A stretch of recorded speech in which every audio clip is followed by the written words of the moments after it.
In this episode, Golden and I discuss The Witcher Season 1. Full speed ahead.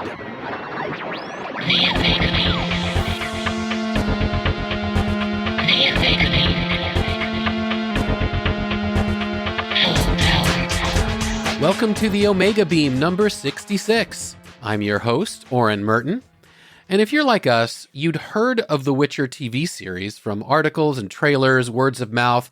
Maybe you'd even heard of the video games and the books, but basically not that familiar with the source material. So that's where we started out. And we were interested because, hey, fantasy, right? But we didn't immediately rush to it. But the word of mouth was really good. It's fresh on Rotten Tomatoes, and the season's only 8 episodes. So we figured, let's give it a shot. Well, we ended up binging the whole thing. So like our other TV episodes, this one has light spoilers. So we're going to keep it to about what's in the trailer. We're not going to give away the season if you haven't seen it or haven't finished it yet, but we do have to mention enough to actually, talk about the show. So keep that in mind, and let's get to it. I am here with Golden to talk about The Witcher, a show which I think I can safely say neither of us were all that familiar with the source material or the video game. We're still not really. We're still not, absolutely. Except all everything that we know about the video game and the source material is from the show. Right, and then from YouTube videos we watched later Yeah. saying, how is this, how does it differ from the video game and stuff? So yeah, this was a show, I generally liked Henry Cavill from other things I've seen him in. Obviously, he's been Superman, of course, but I thought he was incredibly good in Mission Impossible with Tom Cruise. I thought he was fun in Man from U.N.C.L.E. I thought he was really great in Stardust.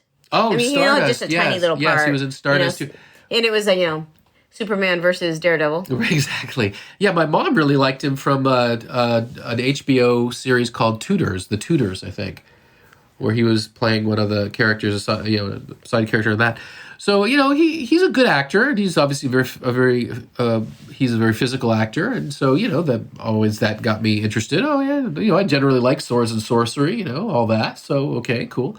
I was not familiar with the source material, but I heard that that the fans were truly loving it. At the moment, its Rotten Tomatoes critic aggregate score is fresh, but it wasn't at the time I started watching it.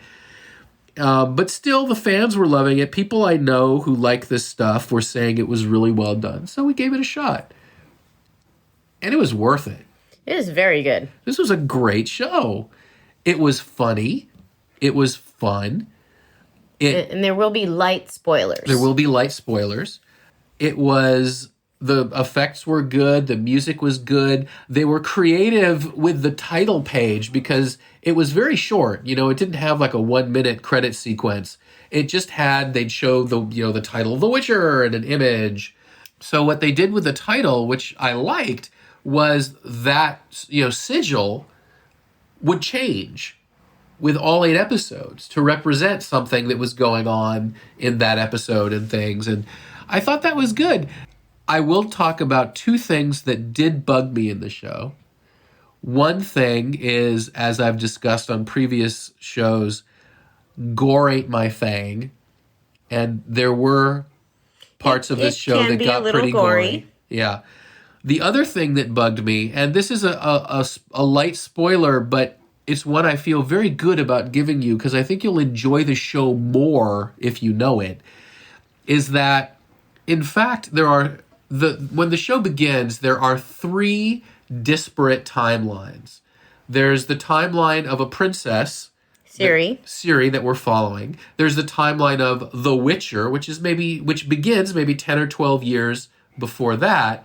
And then there is the timeline of Yennefer, a sorceress, and that starts about 80 years before that.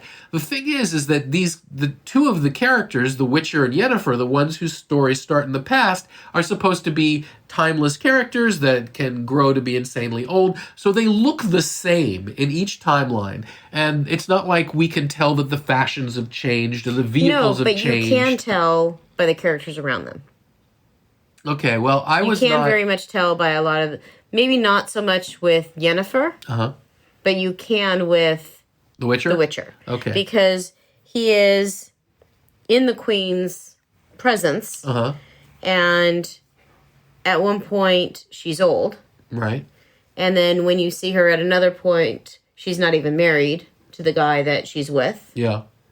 And so there you can tell, because they change a little bit. The particular episode you're talking about, I remember it. I think it was maybe episode 5 or something. That was after the episode when I first realized these were not taking place at the same time. Yes, and I was kind of but- upset by it. But it when you threw me out. see, when you saw them in the first episode, the Queen and her Yeah. husband are clearly old.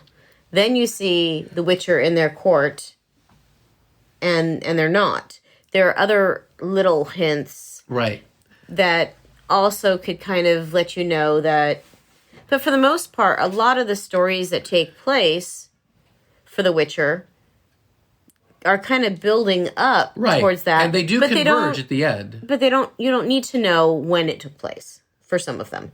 You just need to know that this one episode with The Witcher involving this woman took place before in like episode 3, and it took place before episode 7. And that Right. happens. So that's one of the things that took me out of the show. I think they, obviously other shows, other films, they play with timelines and stuff, but they do it better. They do it in a more obvious way. You just would have liked to know ahead of time, hey, look, when we're with The Witcher, we're on The Witcher's timeline. Yeah. When we're with Yennefer, we're on Yennefer's timeline. Right. When we're with Ciri, we're on Ciri's timeline. Right. And if you think about that in a modern context, right, this is obviously a fantasy show, and everything looks the same. It's not like I said, it's not like the fashion changes or whatever drastically. If this were done in a modern series, if it were a show about a spy in the year 2020. So if something took place in like 2004, you would have known by the technology. Yeah. And if something would have happened 80 years before 2020, which if in my glorious math would be 1940. I'm not a math guy. So if something took place in the 40s or whatever, you would also have known the fashions, the cars, the technology, there's a war on, it would have been obvious to us. But the Because fact we that, live in that world. Yeah, exactly. Because we inhabit this world and we know what happened at various points in time. Mm-hmm. I think I would have understood the show more if each of the decades were either more different, so it was easier for me to understand, or it was telegraphed more, whatever. But nonetheless, it wasn't enough to make me not like the show. I mean, I loved the show. I would have wished that the timelines would have been clearer. And like I said, my other issue is the gore, which, but that's just a personal thing. This is The Witcher supposed to kill monsters. Right. And you find out that, well, yeah, he's supposed to kill monsters, but he wants to kill monsters that are going to hurt people. Right. If they're not going to hurt anyone, then let him be. Right. He's got a heart. He's got a real heart, and he cares, and that is his strength and his weakness at the same time. But he's not supposed to. Right. That I thought that was a great line, that witchers are these mutated warrior monster hunters, and they like people who are afraid, are prejudiced, really and they make up a lot of shit about him. I mean, you know a little bit about what happened for him to become a Witcher, Right.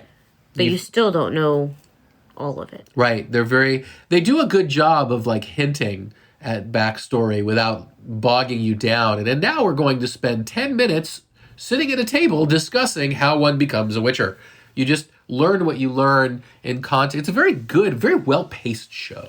And besides, all of this wonderful, things about The Witcher and the characters and the storyline, also to come out of this is Toss a Coin to Your Witcher. Oh, that was a fun song. You have this really just wonderful bard character, Right.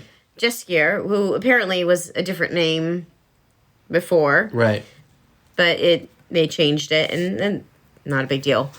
But it's just, I mean, you have Leo from Leapfrog, Yeah, from doing Studios. a heavy metal version of Toss a Coin to Your Witcher. I mean, the music is really, again, a lot of you said that it's a golden age for TV. Right. But I think not only that, but it is a golden age for these musicians that are producing Sure. such incredible music that strengthens and supports the shows for which they're being used. Yeah, Or it's being used. You're absolutely right. And I think it's worth noting when shows do that, when instead of just, okay, well, we have a minstrel character, so strum some vaguely medieval sounding thing and we're going to write a poem that you can sing. No, this was a real song with a hook that someone created that actually has lived outside the series just because it's a real hooky, catchy tune. And I think it's great that they did that. I'd never heard of the people who orchestrated and wrote the score before, but certainly they are very good. And I think what really got me, I loved Henry Cavill with, please excuse the profanity. Henry Cavill, just fuck. Yeah. I mean, just, something upsets him and it's a real reaction. Right. Yeah. It's just like, oh, shit, that happened. Yeah. No, he inhabited the character. And, I'd read outside the series that apparently he himself, Henry Cavill is a legit gamer, and he had apparently loved the source material. And when he heard that they were making The Witcher, he pursued playing this character. And you wonder if he really knew at the time what he was in for. Right. We watched a video about what he did to get into shape for this, and he had to go into some serious training. And one of the things they would do to make the muscles more pronounced was that he would not eat. Right. He wouldn't drink for 4 days. He wouldn't drink, and he would basically dehydrate himself so that the muscles would be more, right. They'd stand out more. But he had this intensive training because swords are heavy. Yeah. And if you're doing... And he did all his own stuff. And if you're doing... I think they said that sometimes they were filming for 16 hours in a day. And some of these scenes, these fight sequences, they're having to do over and over and over again. And he has to be able to hold up that sword. Right. And hold it up so that it doesn't go flying and accidentally hurt anyone. Right. I'm kind of half paraphrasing, quoting what they said on that video. And I'm curious, with Anya Chalotra, if I mispronounced her name, I apologize, who played Yennefer, what type of other training she also probably had to go into, because there are scenes that she is having to wield a sword or whatever it is for a decent amount of time. Right. And one of the great things about the fact that Henry Cavill and all these other people could do their own stunts is it meant that the directors could film these scenes without having to do these silly cutaways where you just see everything happening from behind or whatever. I'm going to segue and jump back to a different show for just a moment. Okay. Because we talked about Mandalorian. We did. I don't know that we talked about the fact that Gina Carano did her own stunts, and that we were listening to a special feature about that, and the choreographer said it was great to have her on set to do that because, and some of the people that she threw punches at weren't expecting her punches to be that great. Yeah. And they, she knocked them into a wall or something. But being able to work with people who can do their own stunts and know how to do them. Right. Just frees up the choreographer to be able to do that much more. Exactly. So I would absolutely say, if somebody, for example, plays Dungeons and Dragons or fantasy role playing, if you enjoy, you will love this movie. If you enjoy witches and warlocks and monsters and princesses and princes and elves and fae and all of that, then this is a great show. If you are a little shy on the gore, just kind of turn away for a few minutes and ask someone to tell you when it's okay to look back. Luckily, it was easy to just avert my gaze for those moments. But it is really just for a show that actually has a lot of grays in it. Right. It is kind of lacking in color. It is very colorful. Right. in terms of its characters and its content. You actually, that just reminded me of some other comments I'd read online, which I think are really interesting and something that I don't necessarily notice because ultimately I'm a big dumb male. But there were a bunch of comments on Reddit where people were women who really liked the show a lot, were saying that they could tell that the showrunner was a woman, that this was created by a woman, because every scene was not set up for the male gaze. That you see that she makes Henry Cavill into, a sex symbol, that women are not just, that there was a different sensibility that you don't necessarily see in other swords and sorceries. And I thought that was very interesting, and I'm sure valid if they found it. Do include nudity are a lot of times just very sensual. Yeah. It's not a crude sexual. It's more of a very sensual thing. Yeah, yeah. So it does have a different sensibility. And by the way, we should also add, because it is sort of high fantasy, and because the recent show that ended that was taking all the fantasy air in the room was Game of Thrones, people have been occasionally talking about the two shows in the same breath, but they couldn't be farther apart, really. Oh, they're very different. Yeah, this is not Game of Thrones. If No. you're looking for another Game of Thrones, this isn't it. In Game of Thrones, you have a very strong geography, and it's about politics. Yeah, you did say that you were a little... The other thing besides the timeline that bothered you was the geography. Right. And that you didn't really know where things were. And what we could have done ahead of time before watching the show was pull up a map Right.